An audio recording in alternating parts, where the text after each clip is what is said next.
of life, that's kind of something that, as ceremonial magicians, this is the key to our whole thing. Like, what we're trying to resolve our minds into is to be able to categorize all our information, all perceptible phenomena, into this sort of chart, this idea. And it's only really by pinning things down like that that they become solid enough to be destroyed in something like the destruction of the ego. When Crowley has a ritual for crossing the abyss, which is very much based around that, it's based around sort of taking the tree of life and essentially banishing everything that can be banished, and using as many outward signs to be destroyed or candles to be put out when each sort of thing is put away, and just sort of symbolically in a ritual setting, literally destroy, getting rid of the elements, getting rid of the planets, getting rid of the paths, the Sephira themselves, and going up until there's absolutely nothing. And this ritual would be a really elaborate gesture in theater, I guess, if it wasn't being performed by a magician who had really solidly aligned their mind with that sort of chart and that kind of idea, and then to the point at which where banishing Mars literally for them will take all Martian ideas out of their heads, because they are that hardwired into the images and the visualizations and stuff like that that they're doing when they perform this. So that's sort of an example of why this root idea is the way to go. And Crowley's also says, sort of his way of destroying reason is to contemplate, to get to the point where your contemplation can reach the state of that, and really just almost think your way across the abyss. And he talks about that as a form of yoga as well. And to do that, to do this, to avoid confusion, Crowley says we have to look at it, which is sort of the second big character. So now we have it and that. It, Crowley is trying to tell us, is sort of like a doing or an interpretation of that.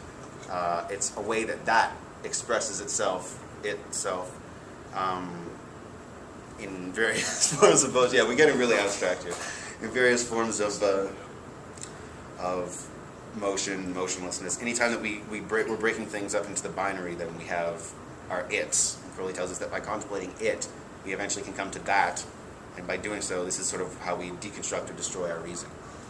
Now, there's an interesting point that Crowley makes.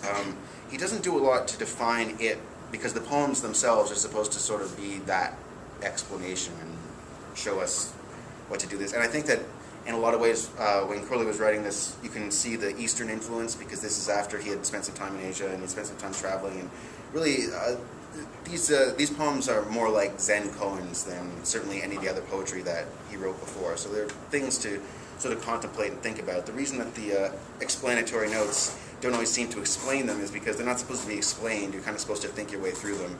And they're in a way like mental exercises more than they are sort of riddles with answers where you get all the right answers, you get a prize or something like that. Like, it doesn't really work that way. But one of the things that Crowley says about it is that it's the masculine counterpart to Babylon. So, in a sense, where Babylon is the female expression, it is the male expression.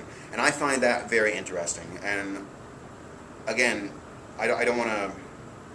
This is one of those situations where I kind of don't want to describe everything that I'm thinking about that. What I'd say is, like, bear that. I would advise people to bear that in mind and really have that in their mind, and then go back and look at Liber 418 and go through the Book of Wise and try to see where that connection gets made and how that connection will be made. Like, what are the concepts that are being expressed in Babylon, and what are the concepts being expressed in it, and why do we have such a personal reflection on one side and such an abstract reflection on the other if we're talking about the masculine and the feminine, which in a way is an inversion from the way Crowley describes these things in Book 4, which would kind of make sense. We have one that's sort of depicting below the abyss, and one that's kind of depicting above the abyss, but that's, like I said, I don't want to get into that too much. The third major character is kind of the one which causes the most trouble, and that's I. I is sort of the root of the faculty of identity, so identifying oneself with different ideas, phenomena, stuff like that, and certainly with one's physical body, with aspects of one's personality, all these things.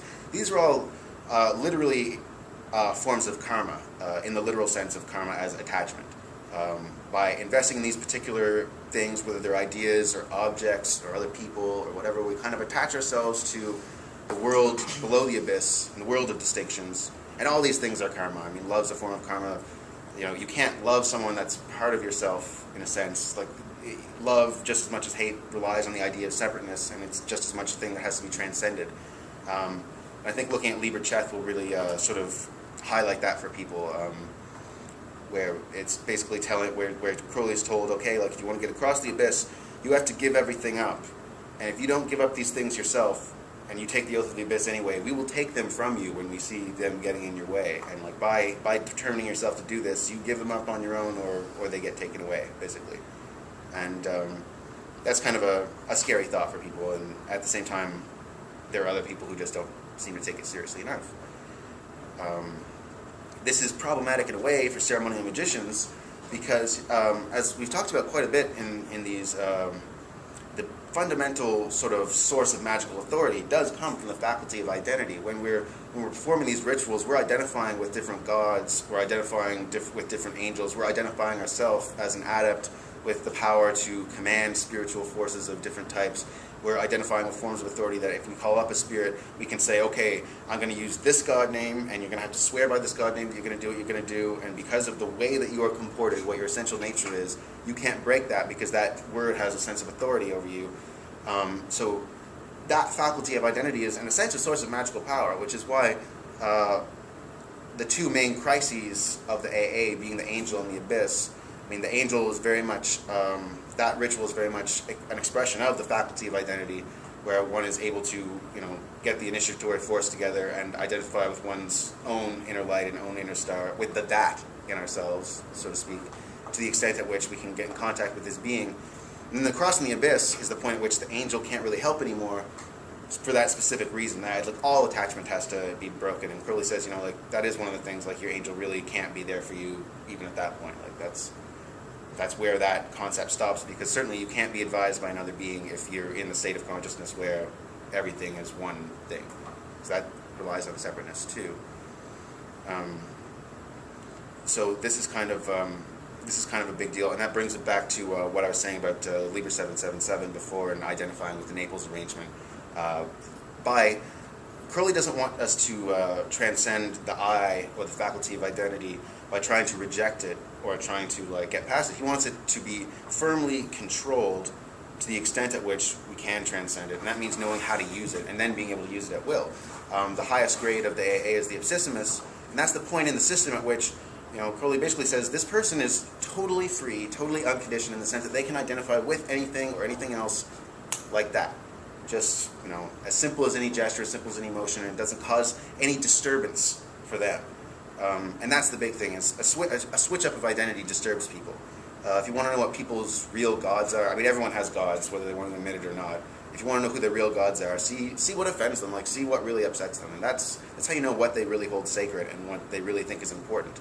So, they might think that they don't worship anything, but, pretty much everyone's behavior. Human beings are, by nature, sort of idolatrous and worshipful creatures, and they will find something to worship, even if they don't want to admit to themselves that that's what they're doing. If a guy tells you that he doesn't hold anything up in that kind of high regard, and you go into his house and you see, posters of the same band all over the wall, and that's a shirt that he's wearing all the time, well, in a sense, that's a god for him.